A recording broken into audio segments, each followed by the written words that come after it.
Emergency services deal with tragedy every day, but how do they prepare for large-scale disasters?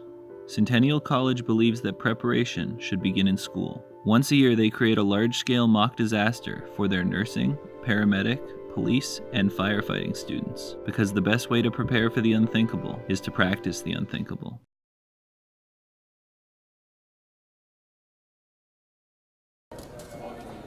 This year's mock disaster is a large apartment fire.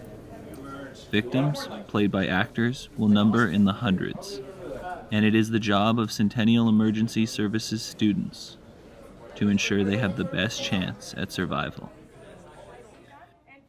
So if you want to communicate back and ask for guidance, DC1 is there, okay? DC1 has a scribe. June? I need to be able to say to you, like, Brenda, I need to stop, I need to step away. Away. That needs to go with the patient to the hospital. Okay? The hospital will not know what to do with the patient if it does not, they don't show up there.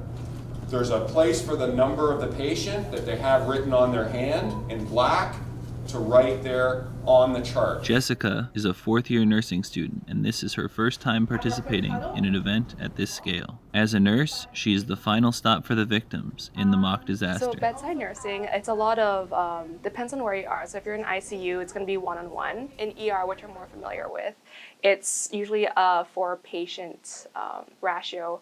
And you usually do the orders that the MD prescribes. So a lot of medications, a lot of nursing skills in general. And you're the one who recognizes any adverse findings and reports them back to the MD. And basically you're there throughout the whole patient experience until they're discharged.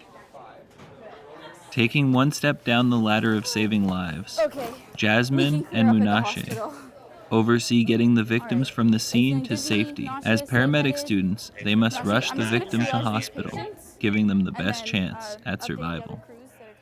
I think it helped us learn how to work in such a high-stress emergency situation. We got to work with different types of healthcare workers, first response workers, like police officers, firefighters. Communication was a huge thing, and that's how things could run as efficiently as possible. And it was good because we kind of got to see all aspects of the job, pretty much. Like, we got to see patient care from start to finish in, like you said, like a high-intensity disaster, and then do the full, load the patient onto the stretcher and transport and actually, end care with transferring your patient from your bed to a hospital bed. So it was a great experience just to kind of, work through all of that and, communicate and learn to talk to everyone in the healthcare profession. On an NRB at 15. Sometimes paramedics are put in tough situations. Jasmine and Menashe were heading back to one of these scenarios. Come on, hurry up! Come on! Don't just stand here looking at me! Hurry up! Okay, we just need to contact our dispatch to let them know that we're rerouting. Hurry up! Come on! That's not going to help you! Why are these guys wandering through here? Does nobody help this poor lady who's trying to help the unconscious? Oh my God, you guys just walked right by? First responders, the heroes who risk their lives to get the victims of tragedy to medical staff who can help them. Although these policing and firefighting students know this disaster isn't real, they know preparation can be the difference between life and death out in the field.